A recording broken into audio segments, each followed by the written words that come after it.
인사하죠? 축복합니다. 축복합니다. 오늘은 맥주 감사절, 감사주일입니다. 맥주 감사절은 구약 이스라엘 백성들의 맥주절에서 유래되어서 신약교회가 계속해서 전통을 가지고 지켜오고 있습니다. 이스라엘은 1년에 이모작을 했습니다. 그래서 처음 보리와 밀을 심어서 거두어서 첫 번째 첫 곡식을 하나님께 드렸습니다. 최고의 하나님께 처음 것을 드리는 거예요. 뜻 있는 어떤 청년들은, 믿음이 있는 한 청년은 교육을 마치고 직장에 들어갔습니다. 모든 것이 다 주님의, 부모님의 은혜고 주님의 은혜였어요. 첫 달의 월급을 내가 쓰지 아니하고 첫 것이니까 하나님 앞에 모두 다 드린 저 목회의 그런 청년을 경험했습니다. 또 뜻 있는 효자, 효녀는 나를 길러주고 가르쳐주고 결혼시켜주고 그 은혜가 너무나 고마운 거예요. 그래서 첫 월급을 부모님에게 다 드렸어요. 이렇게 첫 것은 귀중한 거예요. 할렐루야. 맥주 감사절은 이모작하는 첫 보리와 밀을 거두어서 하나님 앞에 드리는 감사절기였어요.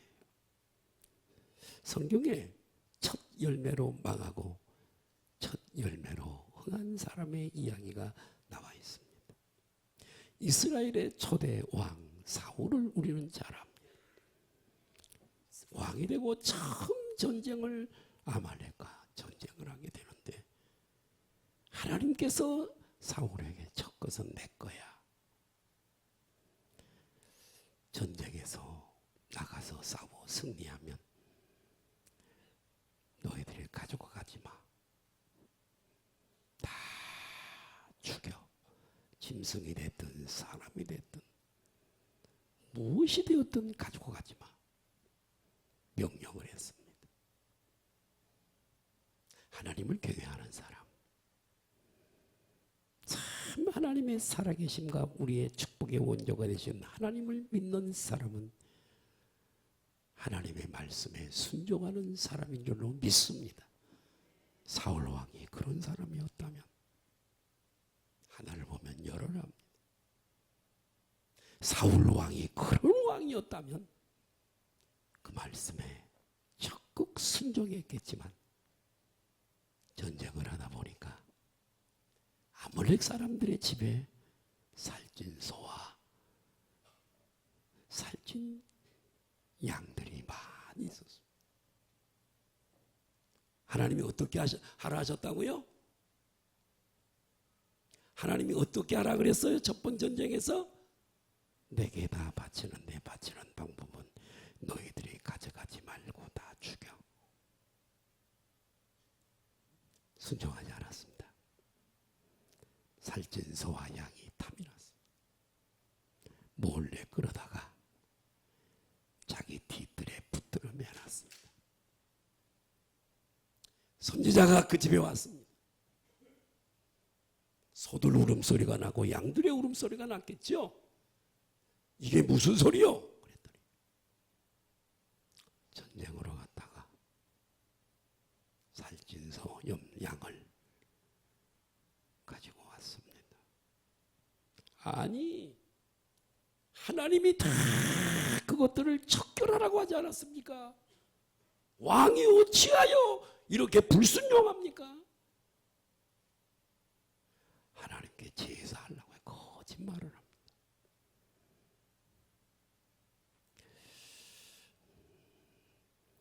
하나님이요, 가정이 보시는 거예요. 비참한 결과로 삶을 마치게 되죠. 다윗은 첫 번째 신앙으로 산 사람이에요. 시편을 읽어보면 귀한 거 첫 번째고, 하나님의 법궤가 떠도는 것을 원치 아니하고 그 법궤를 다윗성으로 모셔오죠. 얼마나 기뻤더니 춤을 덩실덩실 수천 명 성가대를 동원하고 하나를 보면 열어라. 얼마나 하나님을 사랑하고 경외하는지. 그런 그도 실수가 있잖아요. 하나는 밧세바를 취한 일, 또 하나는 하나님의 성전과 자기의 왕궁을 건축하는 일을 앞에 두고 성전을 먼저 건축한 것이 아니라 자기 집을 먼저 건축을 해서 실수 때문에 깨달아 회개를 해요. 하나님, 내가 성전을 짓겠습니다. 하나님이 그러세요. 너는 전쟁할 때 수많은 피를 흘렸기 때문에 그 손으로 내가 성전 건축 원하지 않아. 너는 준비만 해. 너 아들 솔로몬이 성전 건축을 할 거야. 그래서 다윗은 성전을 건축하는 마음으로 너무 죄송해. 리바논의 백향목과 모든 물자를 준비해서 그 아들 솔로몬을 통해 멋진 포로에서 기환해서 다시 건축했던 스룹바벨의 성전하고는 비교할 수 없는 솔로몬의 성전, 하나님의 성전을 지어서 하나님 앞에 바쳤습니다. 그 이후로 늘상 다윗은 감사의 신앙, 하나님을 첫 번째로 섬기는 신앙을 다윗은 하여 하나님께서 다윗에게 이새의 아들 다윗을 만나니 내 마음에 합한 자다. 칭찬을 아끼지 않았던 사람 다윗 왕이 있습니다. 오늘은 맥주감사주일이에요. 감사하는 절. 혹자는 이런 분이 이런 질문을 할 수 있어요. 우리는 농사 짓는 사람이 아닌데요. 물론 우리는 직접 농사를 짓지는 않습니다. 그러나 여러 방식으로 하나님을 은혜를 입고 살았고 지금도 입고 있고 앞으로도 이 은혜를 우리는 입고 살아야 될 줄로 믿습니다. 농사를 지어서 수입이 되는 것처럼 하나님이 우리에게 건강 주시고 일터를 주시고 할렐루야. 그래서 수입이 되어지기 똑같아. 농사 짓는 거. 예. 그래서 여러분, 우리는 여러 방식으로 하나님의 은혜를 입고 살아가고 있어요. 하나님의 은혜가 아니면 하루도 살 수가 없어요.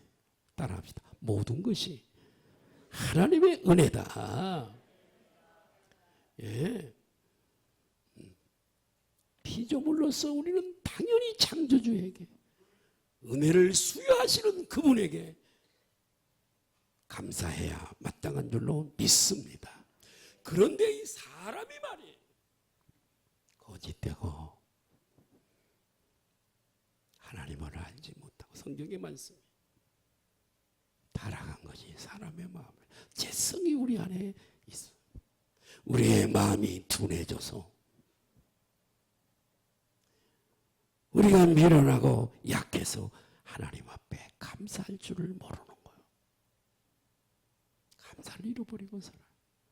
조금 잘 되면 내가 한 거예요. 하나님께 그걸 돌리지 않아요. 보이지 않기 때문에. 감사하지 않는 것은 하나님께도 잘못이지만 나에게도 한번 따라해봐. 나에게도 복이 되지 않는다. 해가 되는 거예요.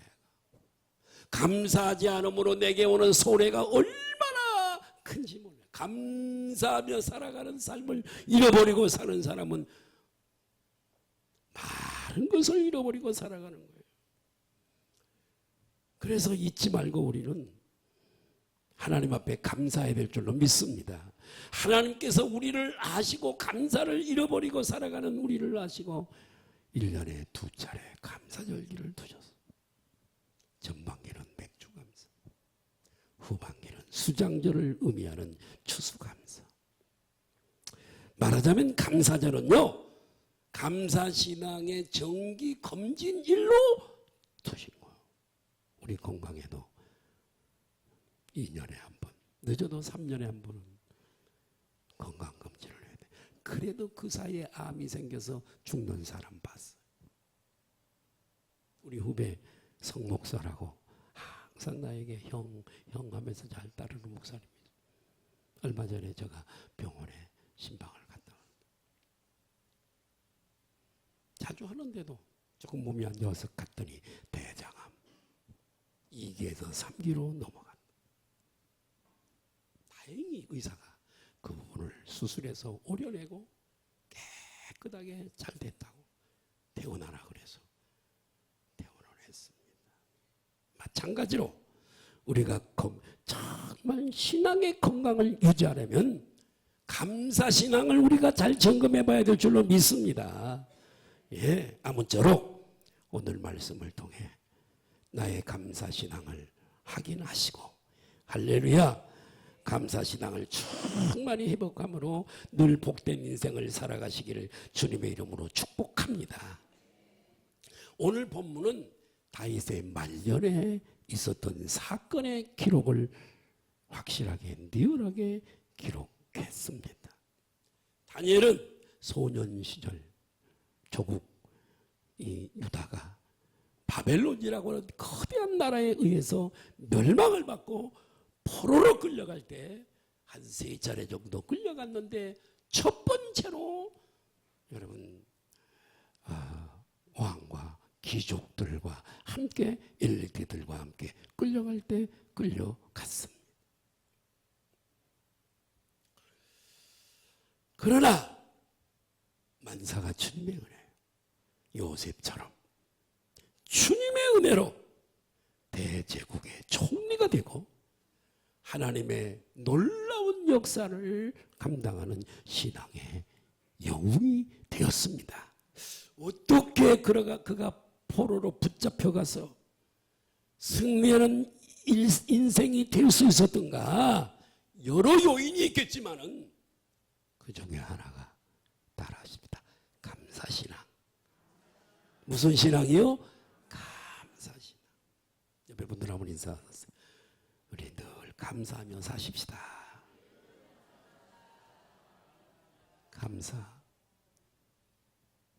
감사를 잃어버린 시대, 감사할 줄을 모르는 시대. 첫 번째는 몇 가지, 한 30가지 말씀드리려고. 첫 번째, 감사의 이유, 하나님의 은혜를 기억하라는 거. 흔히 많은 사람들은 돈도 많이 벌고 뭐가 내 계획대로 잘 되고 형통하고 만사형통하고 막 그래야 감사할 수 있다고 얘기들을 해요. 감사할 게 뭐 있어야 감사하지? 이렇게 얘기를 해요. 그건 뭐냐면 감사의 이유를 조건이나 환경에서 찾아요.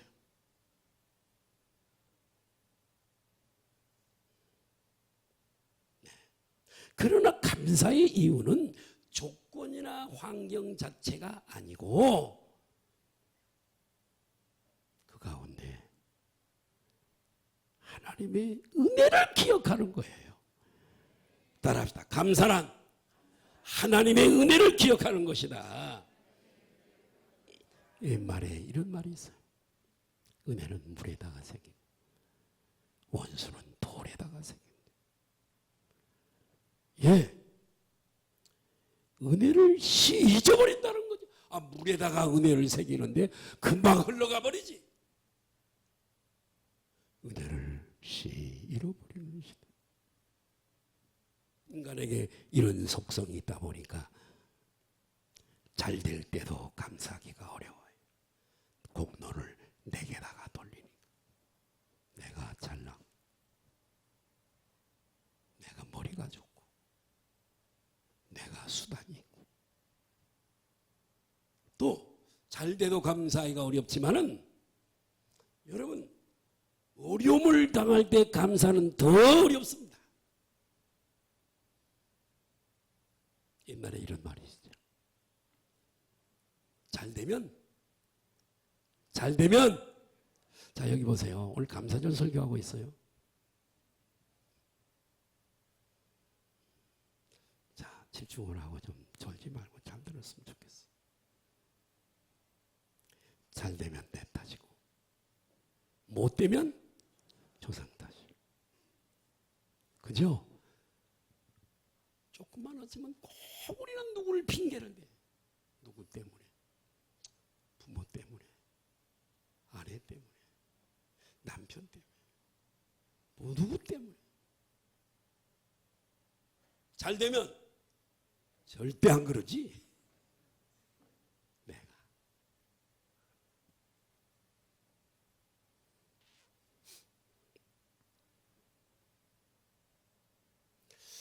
나폴레옹 얘기 내가 지난 금요 기도회 때 했습니다. 나폴레옹이 전 유럽을 다 장악을 하고 그 여세를 몰아 러시아를 침공해 가려고 했어요. 침공하기 하루 저녁에 어떤 귀족 부인에게 내가 러시아를 접수할 겁니다. 이런 계획, 저런 계획, 이런 방법으로 이 넓은 땅덩어리 러시아를 내가 차지할 겁니다. 그랬더니 이 기부인이 믿음이 좋은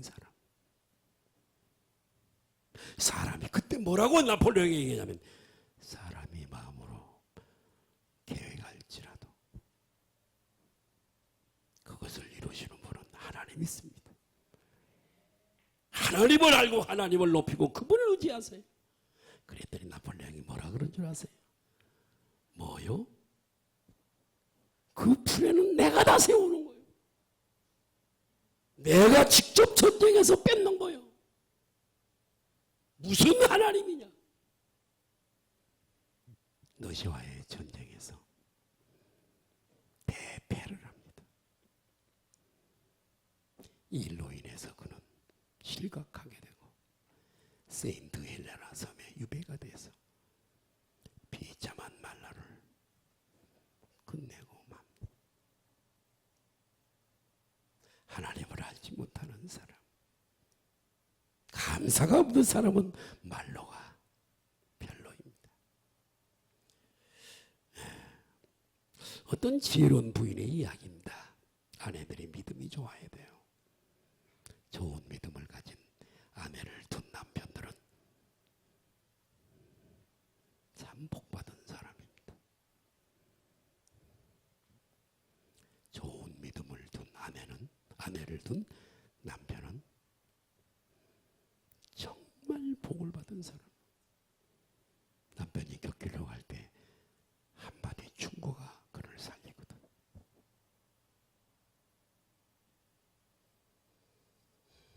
남편을 옆에서 보니까 승승장구해요. 막 잘 나갑니다. 잘 돼요, 사업이.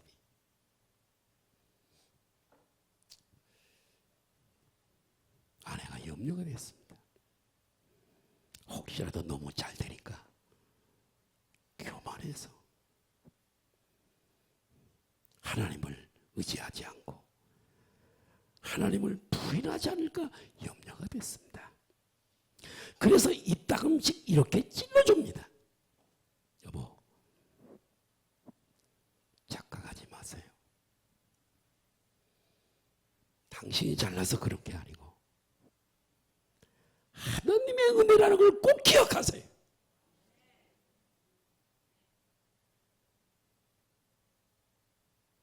늘 이렇게 믿음이 좋은 아내가 권면을 하니까 그 사업이 어마어마한 사업이 되었다고는 간증을 읽어본 적이 있어요. 다니엘은 형통할 때나 곤고할 때나 항상 감사하는 신앙을 가진 사람. 왜요? 다니엘은 늘 하나님을 기억하는 사람이었습니다. 아멘. 다니엘서 2장에 보니까 바벨론의 왕인 느부갓네살 왕인데 꾼 꿈을 해석하기 위해 해석해야 되잖아요. 내 힘으로 안 되잖아요. 하나님 앞에 지혜를 달라고 기도했습니다. 하나님은 그의 기도를, 사랑하는 여러분, 우리가 기도에 응답받는 기도를 하려면 저분과 나 사이에 있는 담을 헐어야 됩니다.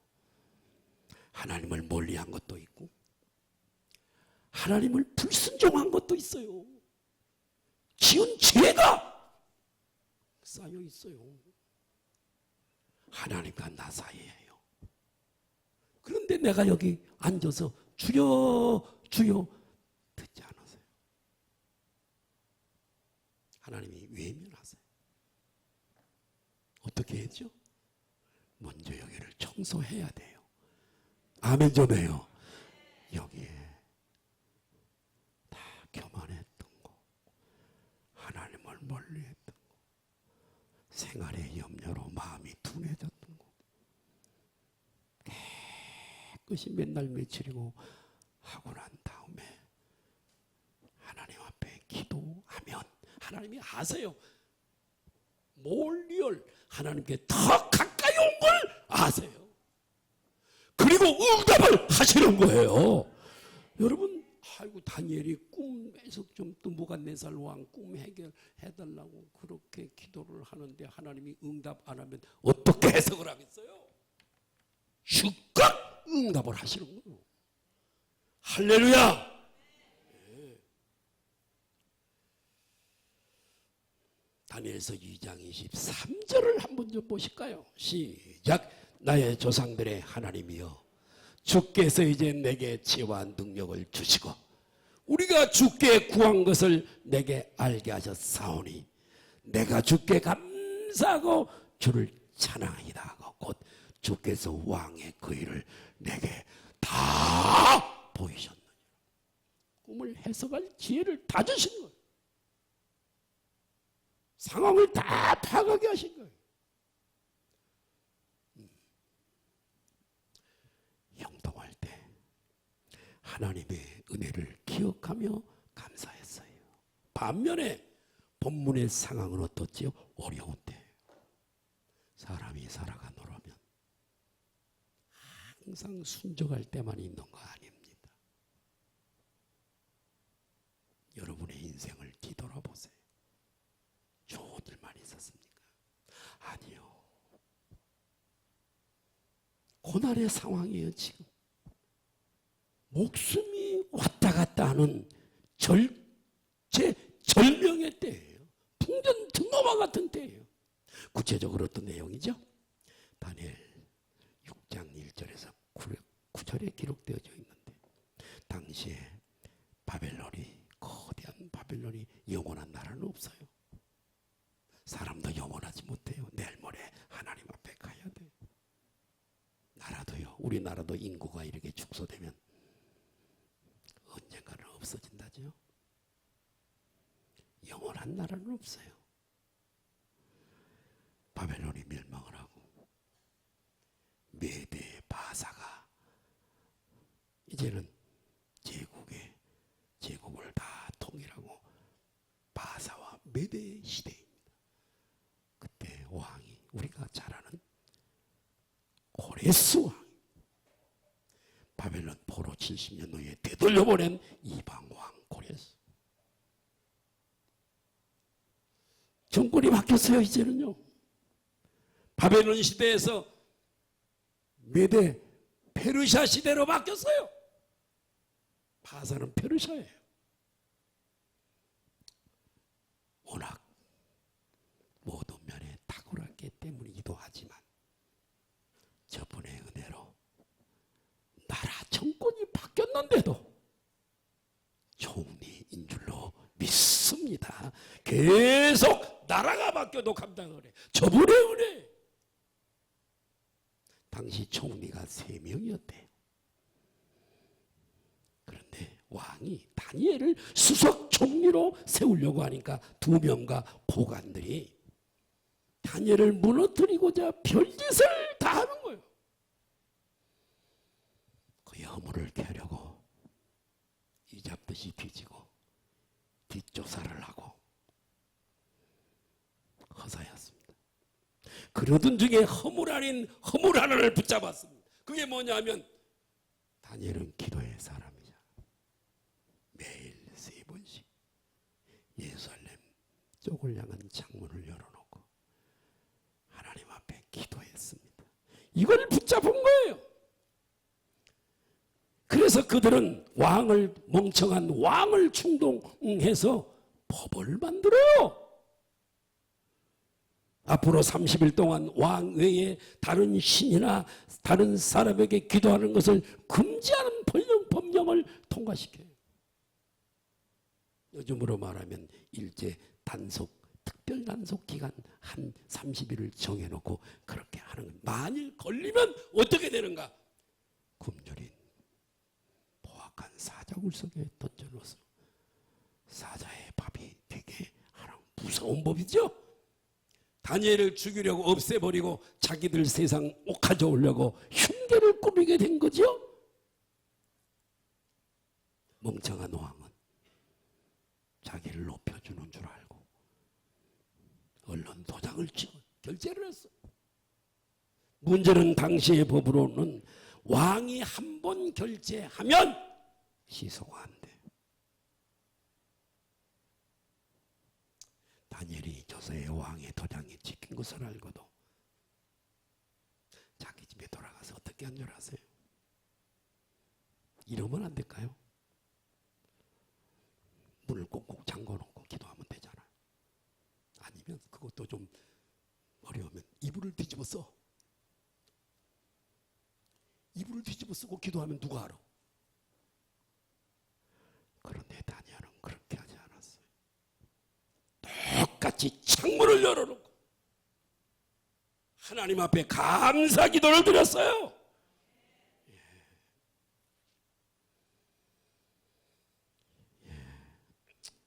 좀 그렇게 하면서 30일만 참으면 되는데 당당하게 기도를 합니다. 죽음을 각오한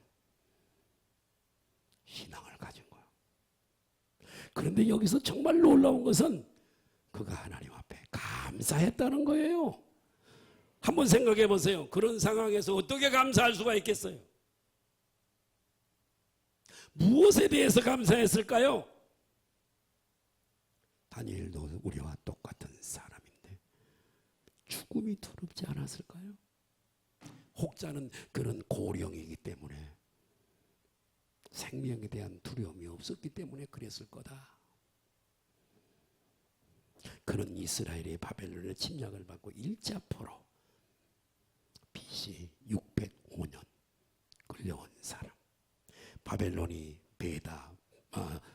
메사와 바사 연합군에 멸망된 게 BC 539년. 끌려갈 때 나이가 있잖아요. 벌써 포로에도 70년이 지났잖아요. 포로 기간 70년. 대략 나이가 다니엘의 나이가 몇 살쯤 됐을까요? 80살이 넘었습니다. 70년 소년 때 잡혀갔어. 17, 18살에 잡혀갔다고 하면 70년 플러스 18년 하면 몇 살이에요? 88세요. 노인이야 노인.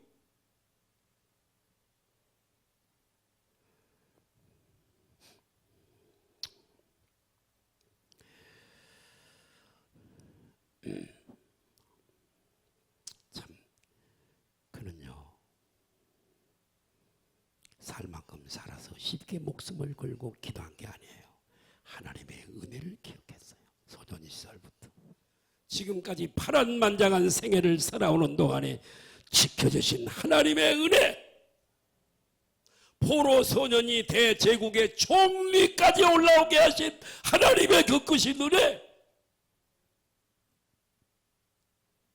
죽음이 이기 앞에서도 믿음이 흔들리지 않게 지켜주신 은혜,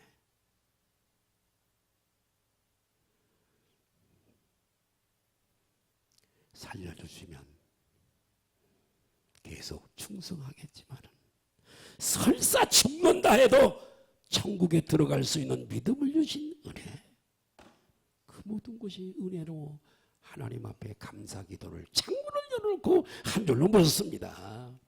여러분, 그래요. 우리가 처한 환경이나 조건이 좋든 나쁘든 편하든 불편하든 그 가운데 하나님의 은혜만 기억할 수 있다면 감사할 수 있습니다. 하나님은 감사하는 자를 사랑하세요. 은혜를 아는 사람을, 여러분도 인간관계를 해보면 내가 베푼 은혜를 아는 사람이 있고 전혀 모르는까지도 좋은데 오히려 배반하는 사람들도 있잖아요. 하나님도 감사하는 사람을 사랑하고 더 큰 복을 주실 줄로 믿습니다. 우리가 여러분 어떤 것도 주님의 은혜가 아닌 것이 뭐가 있어요? 올 때 우리는 빈손으로 왔어요. 공수래 공수고 빈손으로 왔다가 빈손으로 가는 거야. 뭐 가지고 온 게 있어? 적신으로 왔어요. 벌거벗고 왔어요. 여러분이 가지고 있는 모든 것들은 저분의 은혜입니다. 생명도, 건강도, 가정도, 집도, 자녀도, 모든 식구들도, 나의 삶의 직장이나 사업장, 가서 물어보세요. 내 말이 틀린가?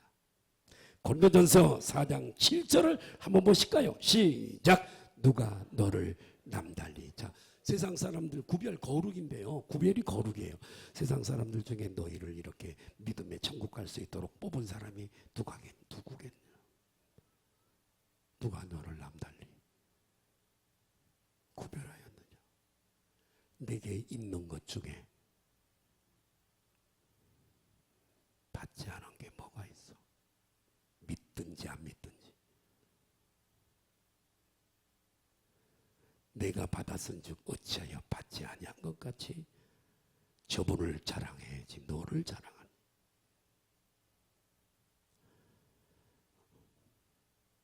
사도 바울을 통해서 우리에게 주시는 말씀입니다. 딱 따라합시다. 크든 작든 감사하자. 감사하라는 거예요. 감사하라는 거예요. 어느 대기업 사장님의 이야기입니다. 신실한 크리스천이에요. 그는 하나님의 이 은혜를 잊지 않기 위한 자기 나름대로의 방법을 고안해냈어요. 하나님의 은혜를 잊지 말자. 가난했던 시절 대학을 졸업하고 처음 회사에 입사했을 때 합격 통지서 들어가서 열심히 일해서 대리가 되고 계장이 되고 가장이 되고 차장이 되고 부장이 되고 승진할 때마다 새겼던 수십 년간 그 명함을 꼬박꼬박 챙겨서 보관한다고 그래. 그걸 보면서 합격 통지서 온 날 개원이었던 때 계장이었던 때 과장이었던 때 이 명함을 보면서 저분의 은혜를 기억하고 감사했다 그래요. 할렐루야. 어느 목사님의 간증문을 읽은 적이 있어요. 이번 교인의 신방을 갔답니다. 병원에. 한참 기도하고 있는데 옆방에서, 병실 옆방에서 흐느끼는 소리, 웃음소리, 그리고 박수소리가 뒤섞여 들리더래요. 이게 무슨 일인가 싶어서 알아보니까 가장이 남자죠. 뇌졸중으로 쓰러졌어요. 여러분, 하나님이 우리를 지켜주셔야 돼요. 뇌졸중으로 쓰러지고 혹은 심장사가 오면 누가 살릴 자가 누가 있어요? 오늘 살았다가도요, 내일 가요. 지켜주셔야 돼. 항상 겸손하게 저분을 바라보고 의지하고 살아야 돼요. 응? 이런 걸 모르는 사람은 교만해버리죠. 그런데 이 가장이 뇌졸중으로 쓰러져서 여러 달 동안 수족도 못 쓰고 말도 못하고 꼼짝 못하고 누워있던 사람이 조금 전에 회복이 됐나 봐. 손가락이 움직이고 입을 열어서 아, 야, 다른 얘기는 못해. 아, 야, 이 소리를 듣고 너무 좋아서 울고 웃고 박수를 치는 거예요. 감사하는 거죠. 아니, 아, 야, 그게 뭐 대단한 거라고 울고 웃고 박수를 치면서 난리를 쳐요.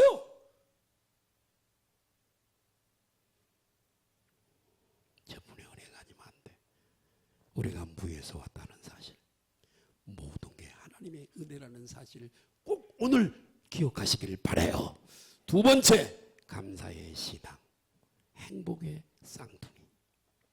이러한 감사신앙은 하나님 앞에 당연한 것인데, 하나님은 감사하는 자에게 여러 가지 복을 주시지만 그 중에 특별한 스페셜한 한 가지가 있는데 그게 해피예요. 해피, 행복. 따라합시다. 행복.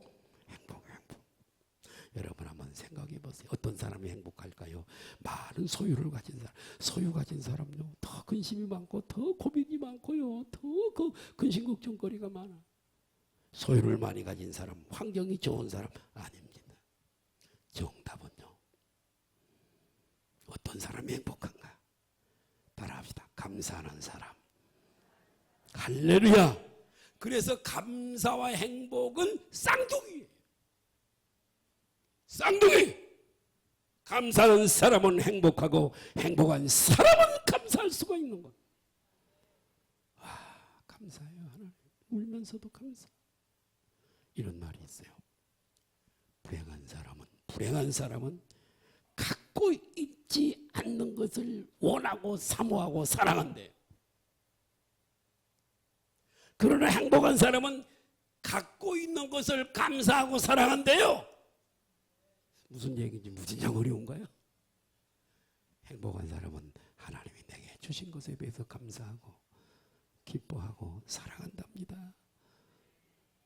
불행한 사람은 내게 없는 거 막 그거 붙잡으려고, 여기만 무진장 있는데도 그거 붙잡으려고 불행해.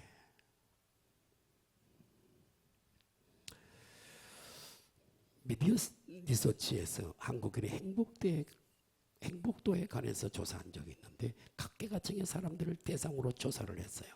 동일한 조건에서 감사하는 마음이 있는 사람이 그렇지 않는 사람보다 2배나 더 행복하답니다. 또 감사하는 사람은 소득 수준과 상관없이 행복 지수가 높더래요. 비유컨대 감사하는 행복을 느끼는 입맛과 같습니다. 고옥종에서 쓴요, 사도 바울의 서신서. 빌립보서는 기쁨의 서신이라는 별명을 가지고 있어요. 감옥 밖에 있는 성도들에게 기뻐하라, 내가 다시 말하노니 기뻐하라, 당당하게 얘기해. 어떻게 해서 이것이 가능했을까요?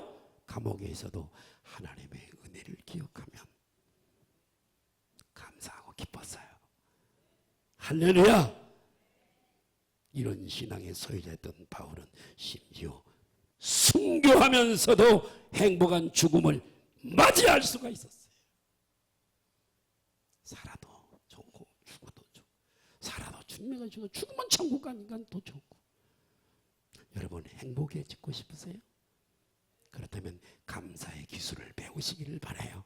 나름대로 하나님의 은혜를 찾아내고 기억하며 한 그런 노하우를 터득하면 감사할 수 있어요. 토크쇼의 여왕, 우리가 잘 아는 오프라 원풀이, 인풀이를 잘합니다.